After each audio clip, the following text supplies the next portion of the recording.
An unfair advantage. I pulled that quote from Aaron Levy, CEO, founder of Box. And so this conversation is really about reinventing the enterprise market, which is ripe for disruption. And so Box is certainly doing that. And with that, Chris Yeh, VP of Platform, and we have Ravi Balani of Balani, yeah, that's right. Of Alchemist.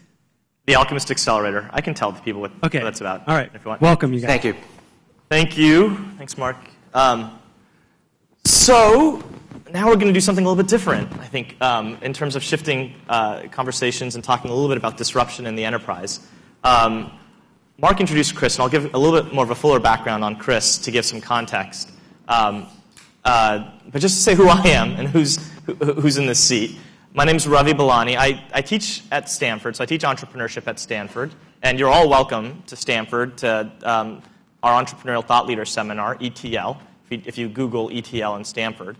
But my day job, my real job, is I run the Alchemist Accelerator. It's called Alchemist, as in the book, Accelerator, which is an accelerator that's backed by Khosla Ventures, DFJ, USVP, in fact, the same backers of Box, that's just focused on enterprise seed stage startups. So just startups that monetize from enterprises. And in fact, if anybody is an entrepreneur, we're taking our next 10 companies right now, so you should apply today, because we're interviewing on Friday. And you get $28,000 of cash, and then it's a structured program where we get you customers and mentors and funding. Now, before the Alchemist Accelerator, I was at DFJ, where I remember seeing Aaron way back when Box was originally funded, which was in 2005. And that ramp has been a fascinating one, and we'll discuss a little bit about that with Chris today. Before I do it, how many people in the audience are doing something in the enterprise? Just by a show of hands. And how many people are doing something in the consumer space? Okay. How many people have used Box? All right, that's fantastic. How many people have used Dropbox? Just to see. Okay, sort of the enterprise versus the consumer. Fantastic. Any other questions that we should? No, that's good. Okay. So you guys are really lucky because today we have Chris. Chris is, as Mark said, the VP of Platform of Box, but he's also a double threat in many ways. He's been on the enterprise side and on the consumer side. He's been at Box for a year and a half, but before Box, he was at Yahoo, where he was the head of social groups and collaboration at Yahoo, including cool properties like Delicious. And then before that, he was the VP of marketing at Tacit, which got acquired by Oracle. And then he's also a double threat because he has a computer science undergrad degree and an MBA. So I think he covers everything. So my job is just going to be to facilitate Chris and to talk about disruption in the enterprise. So Chris, let me just start off by, Box was founded in 2005. The iPhone was first launched in 2007. So Box has sort of grown up with this whole mobile phenomena. Why is Box here today at a mobile local conference? Yeah, it's a great question. Because when we looked at this didn't have anything to do with location or mobile. So the reason why we're here today, though, is because mobile is probably the biggest driver of our business today. So one of the most interesting things about this time in enterprise software is that for the first time in, call it 20 years, there's room for disruption in enterprise software. And what I mean by that is if you look over the past 20 years in enterprise software, what did we have? We had Oracle, and then we had companies like SAP and Siebel and PeopleSoft that built enterprise software around specific functions in the business. And so that's what the enterprise software market looked like for a long time. And then we had Salesforce.com come on the scene, and they changed the game to cloud, but still these were departmental type products. And so what's interesting about today is not just that we have mobile devices everywhere, but that employees bring them into the companies that they work at record rates. So I can't stop an employee from bringing an iPad into a company. And so for the first time, we don't have Microsoft devices sitting at the endpoints that users use to actually interact with their data. And so that's huge because it gives lots of opportunities to companies who want to disrupt and can get in from a user point of view into the enterprise without hiring 200 salespeople, as an example. Yeah. I mean, I think that trend is huge as well. It just expands the market of what the enterprise is. Suddenly, the ecosystem expands. How does that then bake into your growth, and especially on the sales side? Yammer or other people are fond of talking about how sales sort of changes when you have a box-like model or a Yammer-like model where it becomes more about conversion and not really about trying to sell somebody on the product because the product's already been penetrated through these devices.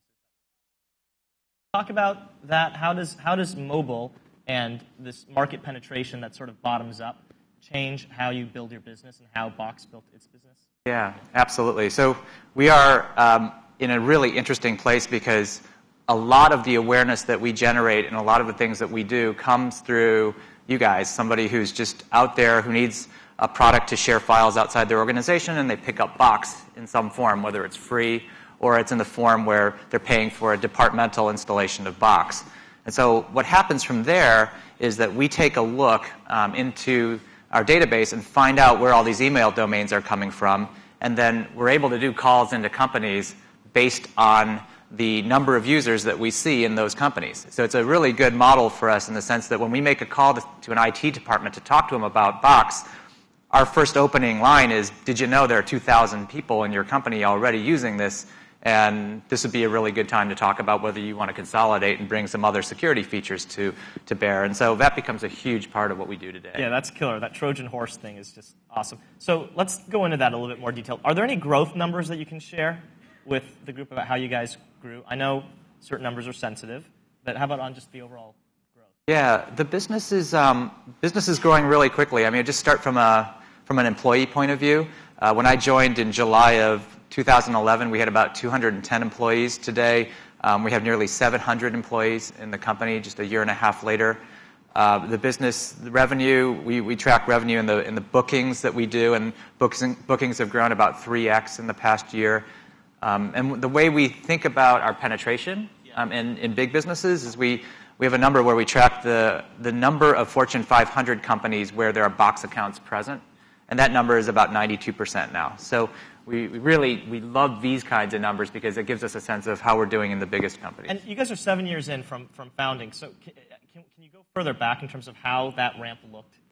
Is it, was it always sort of the same multiple rate? Was there an inflection point when? Yeah, it's a good question. So I think early on in the business, I think it was a real struggle to grow this business. And when Aaron started out in 2005, he says that it was almost impossible for him to get the attention of anybody as he started to raise money into the company. And some of the early investors are really treasured for the fact that they put in money at a very, very early time. And so I would say it was pretty flat all the way through 2008 and into 2009 when the company decided it was going to change and focus on the enterprise. Yeah. And that was a big change. And then for us. when you made that change, when you went into the enterprise, what was the growth? What was the multiples like year over year? Was it always consistently that you guys were basically doubling to tripling year over year? Yeah, I mean it's right around the 2007 and 2008 timeframe. We were starting to double year over year. And that's users. Yeah, that was users, revenue, almost any measure that you put in place. And on the revenue side, when did you guys start to bring in a sales force? Because I think the magic of mobile, especially on the enterprise side, and these bottoms-up strategies, is the promise that you can capitally efficiently take over gorillas. You can become a tsunami with a little cash. And part of that is this belief that the product will sell itself.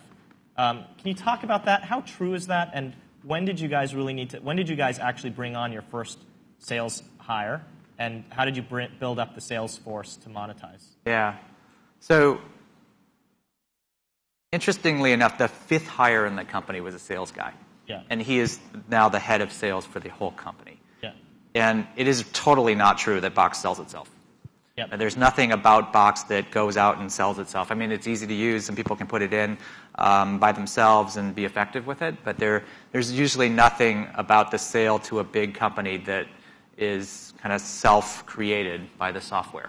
So, and the biggest challenge now is that the bigger the company we serve, the bigger the issues are around security and data loss protection and encryption and all of those kinds of things that weren't a big deal early on. But here, let me give you an example of something I saw recently that really woke me up. Yeah. So we did a deal with a really large pharmaceutical company. We did multiple thousands of seats of Box into that company. And along with it, we sold thousands of seats of an iOS app. The company that makes that iOS app has less than 10 people.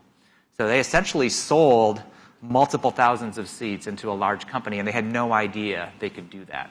And I think the reason why that happens today is because they have access to users in a way that nobody else does. So this big pharma company had no control, right? Users just wanted this product, right? And they had thousands of them go out. They decided to buy thousands of this product. Really interesting. But you basically sold on behalf of that so small startup. It went in like a channel that was maybe channel is too large of a word. Yeah. You were basically bundling in. We didn't bundle them, so we didn't sell them. So what ended up happening was we sold the deal, and they asked us, well, what products work really well with Box? Got it. We said, well, there's a list of about 200, 250 of these in our OneCloud program. Yeah. And so we said, but for note-taking, there's probably 3 I would look at. So sales is still, so of the, your current employee base, a good fraction of those are sales guys. Yeah, a good fraction. Yeah, a good fraction. So in the hundreds. In the hundreds. So yes. In the hundreds of sales guys for the poster boy of disruptive enterprise startups. So for an entrepreneur or a young startup, how can smaller companies disrupt when you still need feet on the street to really monetize and drive business? Yeah, so that's a super hard question. I think that's why you see a lot of small companies start out by going after small to medium business and volume play where they can, because that is a play that really drives based on product, right? So if you have a great product that small businesses and day-to-day business users are really interested in, then that's a really great way to get penetration. I think the hardest thing to do... And you guys don't focus on that? So we do focus on that. Yeah, you do. Yeah, we have. So the way we break our sales team into multiple segments, and some of them focus on small companies, and some of them focus on the very largest companies. But the bulk of the revenue is coming from sales guys that are going in. Yeah, so the bulk of the revenue in our companies traditionally come from small to medium businesses. Oh, it is small and mid-sized businesses. Yeah. Especially when we first started out. So then I'm confused. Do you need a direct sales force for the small and mid-sized businesses, or can the product sell itself? So in our case, it's a good question. So today we've got a mix of both, right? So you can go self-serve onto the site and buy the product if you want to, and what % of the revenue comes from that? I can't tell you that. Oh. But I can tell you that it's getting smaller and smaller as a percentage of what we do. Okay. And increasingly, people want to talk to us about the use of the product. Yeah. And so, especially at the low end of what we do in the consumer side, we see Dropbox a lot. We see Google and G Drive. We're starting to see SkyDrive and some other products there. Yeah. And so when people work with Box, a lot of the times at that level, they want support. They want direct support. They want to talk to people. So that's why our sales force is becoming a bigger deal. And what's the price point at the highest end? The price point at the highest end can go from the hundreds of thousands of dollars to millions of dollars. That's great. Yeah. So then let's talk about how that example of the startup that sold through Box's gateway, basically and how startups can work with Box. Now, so is Box? You are the VP of Platform, so this is a loaded question. But is Box fundamentally an application company or a platform company? So Box is a platform company. And then, okay, I thought you would say that as the VP of Platform. Yes. So if that's the case, what does that mean? Because that term is so loaded, and everybody always says that they're a platform company versus an application. Yeah. So what do you mean by that? It's a great question. So there were a lot of people who raised their hands here when we asked who here has used Box before. So if you've seen the web application or you've used us on mobile devices in some form before, I think that's a good-sized business right there, just selling that. Yeah. But that business is not enough for us to be dominant or for us to make major inroads, right? Yeah. Because our world and our competition is Oracle, it's SharePoint, it's Documentum, it's all of this heavy stuff, right? So in order for us to engage at a level where we're truly successful long-term as opposed to flash in the pan, we actually have to have platform components that people build on, that they build mission-critical stuff on, that they find that they can link directly into whatever systems they have in place, that integrate to whatever productivity tools they need to tie to. And so from my point of view, if we don't get that right, we will fail as a company, right? Because we can't continue to sell the kind of stuff we're selling today long term and hope that that just drives business for forever. And then so I get that you're a platform in the sense that you have to interact with the heart of the enterprise and have things built on top of it. For entrepreneurs that are building startups, how do they think about that? Or how do they think about if they're building on top of Box or competing with Box when they're building an application that is in your world? Yeah, it's a good question, too. I think most companies we work with don't actually want to handle unstructured content in any form. Yeah. They don't want to store files on their own or version them. They don't want to figure out ways that, to get files to be shared or put into shared states. They don't want to worry about failover and all of those things that we worry about. And they don't want to worry about security. They don't want to worry about encryption and those kinds of things. And so from my point of view, if you're working with unstructured content, you should work with a company that does unstructured content. One of the best sayings I've heard all year was from Jeff Haney, who is the CEO of Twilio. Yeah. And he said that you shouldn't trust an API provider or platform provider unless you're paying for the use of their product. And I think a lot of us have gotten used to, on the consumer side, using free APIs from lots of different sources, and certainly that's what I did at Yahoo. I led our developer stuff. And I think today on the enterprise side, if you're building a company and you're building on APIs, you want to pay people for the use of those APIs. And that's the direction we're going in. Yeah, that's the signal of quality. Yeah, and that's the signal of SLAs and the kinds of things that make you sure that you're relying on something that will be here. And so now I think the beautiful, elegant thing about this arc is that you guys have already, I know there's more to come, but you guys have already been a phenomenal disruptive force.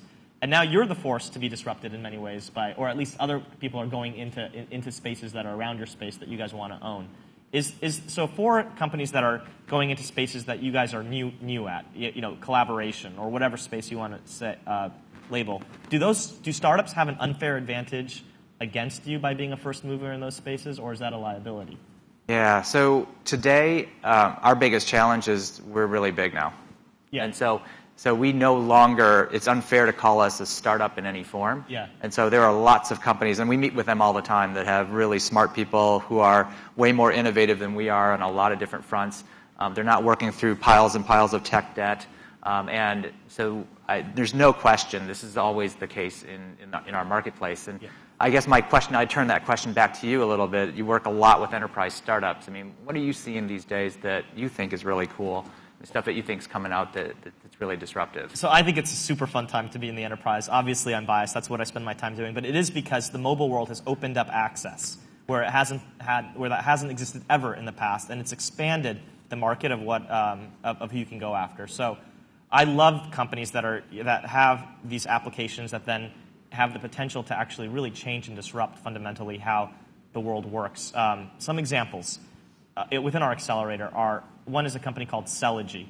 If anybody's in sales, you should download this app. They've been just killing it on the Salesforce app store, and it's just basically a new model for how salespeople should sell, and it's a mobile-centric metaphor for sales, which makes complete sense that that's how you should build ultimately a sales productivity tool, and then hopefully a much more disruptive tool.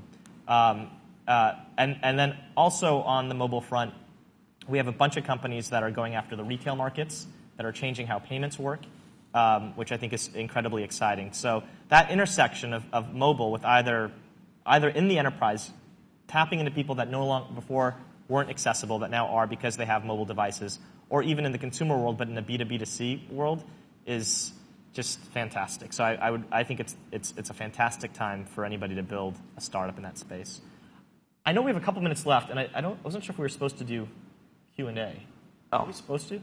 We're supposed to do some Q&A. So we'll do some quick Q&A, and the burner questions, because I think we've got 2 minutes, so we've got to get the 2 good questions. This is just like entrepreneurship. No risk, no return. You've got to take a risk, ask the question to get the insight. Does anybody have a question? We've got one over there. Okay. And who else has another question so that we get you teed up?